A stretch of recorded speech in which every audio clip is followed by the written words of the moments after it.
हरे कृष्णा। गुड्डू की दुनिया में आपका बहुत बहुत स्वागत है।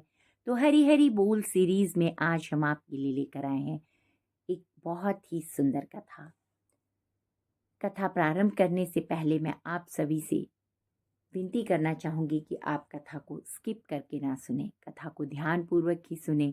कथा को ध्यानपूर्वक सुनने से कथा का फल हमें प्राप्त होता है। कथा प्रारंभ करते हैं। कथा का शीर्षक है नारद जी कैसे बने बंदर। श्री नारद बड़े ही तपस्वी थे और ज्ञानी ऋषि हुए, जिनके ज्ञान और तप की माता पार्वती भी प्रशंसक थीं।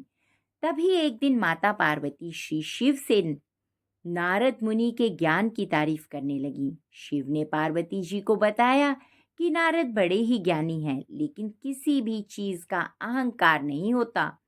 एक बार नारद जी को इसी अहंकार घमंड के कारण बंदर बनना पड़ा। यह सुनकर माता पार्वती को बहुत आश्चर्य हुआ। उन्होंने शिव भगवान से पूरा कारण जानना चाहा।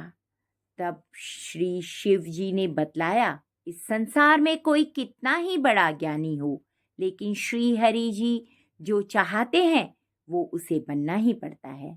नारद को एक बार अपने इसी तप और बुद्धि का अहंकार और घमंड हो गया। इसलिए नारद को सबक सिखाने के लिए श्री विष्णु जी को एक युक्ति सूझी। हिमालय पर्वत में एक बड़ी पवित्र गुफा थी। उस गुफा के निकट ही गंगा जी बहती थीं। वह परम पवित्र गुफा नारद जी को अत्यंत सुहावनी लगी।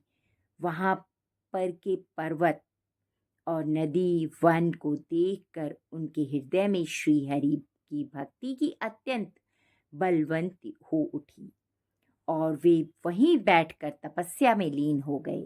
नारद मुनि की इस तपस्या से देवराज इंद्र भयभीत हो गए कि कहीं देवऋषि नारद अपने तप के बल से उनका स्वर्ग ही न छीन लें। इंद्र ने नारद की तपस्या भंग करने के लिए कामदेव को उनके पास भेज दिया। वहां पर कामदेव ने अपनी माया से वसंत ऋतु को उत्पन्न किया। पेड़ और पत्ते पर रंग बिरंगे फूल खिल गए, कोयले कूकने लगी और भौरे गुंजार करने लगी। कामाग्नि को भड़काने वाली शीतल मंद सुगंध सुहावनी हवा चलने लगी। रंभा आदि अप्सराएं नाचने लगी, किंतु कामदेव की किसी भी माया का नारद मुनि पर कुछ भी प्रभाव नहीं पड़ा। तब कामदेव को डर सताने लगा कि कहीं नारद मुझे श्राप ना दे दें। इसलिए उन्होंने श्री नारद जी से क्षमा मांगी। नारद मुनि को थोड़ा भी क्रोध नहीं आया और उन्होंने कामदेव को क्षमा कर दिया। कामदेव वापस अपने लोक में चले गए। कामदेव के चले जाने पर नारद मुनि के मन में अहंकार हो गया कि मैंने कामदेव को जीत लिया। वहां से वे शिव जी के पास चले गए और उन्हें अपने कामदेव को हराने का हाल सुनाया। भगवान शिव समझ गए कि नारद को अहंकार हो गया है। शंकर जी ने सोचा कि यदि इनके अहंकार की बात विष्णु जी जान गए तो नारद के लिए अच्छा नहीं होगा। इसलिए उन्होंने नारद से कहा कि तुमने जो बात मुझे बताई उसे श्री हरि को मत बताना। नारद जी को शिव जी की यह बात अच्छी नहीं लगी। उन्होंने सोचा कि आज तो मैंने कामदेव को हराया है और ये भी किसी को नहीं बताऊं। नारद जी क्षीर सागर पहुंचे गए और शिव जी के मना करने के बाद भी सारी कथा उन्हें सुना दी। भगवान विष्णु समझ गए कि आज तो नारद को अहंकार ने घेर लिया है। अपने भक्त के अहंकार को वे सह नहीं पाए। इसलिए उन्होंने अपने मन में सोचा कि मैं ऐसा उपाय करूंगा कि नारद का घमंड भी दूर हो जाए और मेरी लीला भी चलती रहे। नारद जी जब विष्णु जी से विदा होकर चले तो उनका अभिमान और भी बढ़ गया। इधर श्रीहरि ने अपनी माया से नारद जी के रास्ते में एक बड़े ही सुंदर नगर को बना दिया। उस नगर में शीलनिधि नाम का एक वैभवशाली राजा रहता था। उस राजा की विश्व मोहिनी नाम की एक बहुत सुंदर बेटी थी, जिसके रूप को देखकर लक्ष्मी भी मोहित होती थी। विश्व विश्व मोहिनी स्वयंवर करना चाहती थी, इसलिए कई राजा उस नगर में आए थे। नारद जी उस नगर के राजा के यहाँ पहुंचे तो राजा ने उनका पूजन करके उन्हें आसन पर बैठाया। फिर उनसे अपनी कन्या की हस्तरेखा देखकर उसके गुण दोष बताने के लिए कहा। उस कन्या के रूप को देखकर नारद मुनि वैराग्य भूल गए और उसे देखते ही रह गए। उस कन्या की हस्तरेखा बता रही थी कि उसके साथ जो विवाह करेगा वह अमर हो जाएगा, उसे संसार में कोई भी जीत ना सकेगा और संसार के समस्त जीव उसकी सेवा करेंगे। यह बात नारद मुनि ने राजा को बताई और राजा को उन्होंने अपनी ओर से बनाकर कुछ और ही बातें कह दी। अब नारद जी ने सोचा कि कुछ ऐसा उपाय करना चाहिए कि यह कन्या मुझसे ही विवाह करे। ऐसा सोचकर नारद जी ने श्रीहरि को याद किया और भगवान विष्णु उनके सामने प्रकट हो गए। नारद जी ने उन्हें सारी बात बताई और कहने लगे, हे नाथ, आप मुझे अपना सुंदर रूप दे दो ताकि मैं उस कन्या से विवाह कर सकूं। भगवान श्री हरि ने कहा, हे नारद, हम वही करेंगे जिससे तुम्हारी भलाई हो। यह सारी विष्णु की ही माया थी। विष्णु जी ने अपनी माया से नारद जी को बंदर का रूप दे दिया। नारद जी को यह बात समझ में नहीं आई। वो समझे कि मैं बहुत सुंदर लग रहा हूँ। वहां पर छिपे हुए भगवान शिव के दो गणों ने भी इस घटना को देख लिया।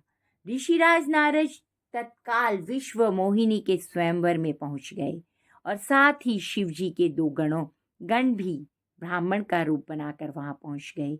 वे दोनों गण नारद जी को सुनाकर कहने लगे कि भगवान ने इतना सुंदर रूप दिया है कि राजकुमारी सिर्फ इन पर ही रीझेगी। उनकी बातों से नारद जी मन ही मन खुश हुए। भगवान विष्णु स्वयं भी उस स्वयंवर में एक राजा का रूप धारण करके गए।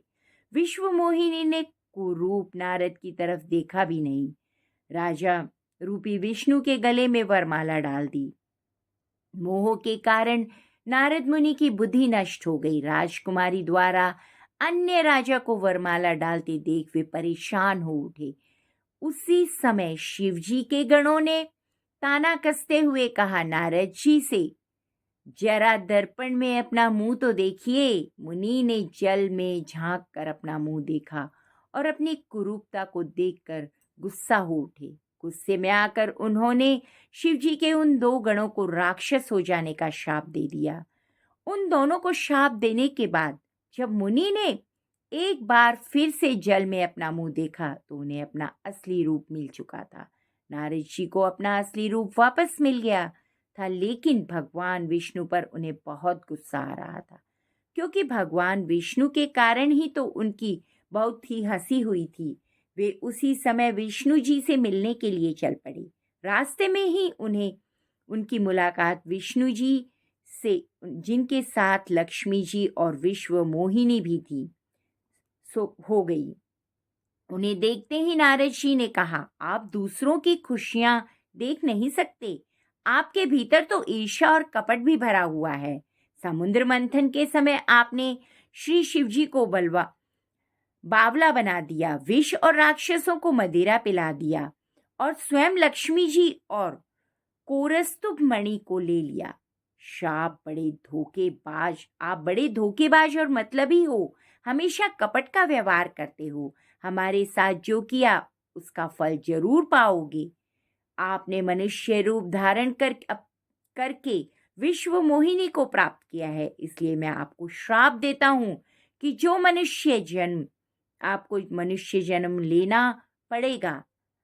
आपने हमें स्त्री से दूर किया है, इसलिए आपको भी स्त्री से दूरी दुख सहना पड़ेगा, और मुझे बंदर का रूप दिया, इसलिए आपको बंदरों से ही मदद लेना पड़ेगा। नारद जी के श्राप को श्री विष्णु ने पूरी तरह स्वीकार कर लिया। उन पर से अपनी माया को हटा लिया। माया से हट जाने से अपने द्वारा दिए गए शाप को याद करके नारद जी को बहुत दुख हुआ, किंतु दिया गया श्राप वापस नहीं हो सकता था। इसलिए श्री विष्णु को श्री राम के रूप में मनुष्य बनकर अवतरित होना पड़ा। शिव जी के उन दोनों गणों ने जब देखा कि नारद जी अब माया से मुक्त हो चुके हैं, तो उन्होंने नारद जी के पास जाकर और उनके चरणों में गिरकर कहा, मुनिराज, हम दोनों शिव जी के गण हैं। हमने बहुत बड़ा अपराध किया है जिसके कारण आपने हमें श्राप दिया है। अब हमें अपने श्राप से मुक्त करने की कृपा करें। नारद जी बोले, मेरा श्राप झूठा नहीं हो सकता है, इसलिए तुम दोनों रावण और कुंभकर्ण के रूप में महान, ऐश्वर्यशाली, बलवान और तेजवान राक्षस बनोगे। अपनी भुजाओं के बल से पूरे विश्व पर विजय प्राप्त करोगे। उसी समय भगवान विष्णु राम के रूप में मनुष्य शरीर धारण करेंगे। युद्ध में तुम दोनों उनके हाथों मारे जाओगे और तुम्हारी मुक्ति हो जाएगी। हरे कृष्णा। तो कहानी यहीं समाप्त करते हैं। अगर आप सभी को कहानी अच्छी लगी हो तो प्लीज़ कहानी को लाइक, सब्सक्राइब और शेयर करना ना भूलें। धन्यवाद।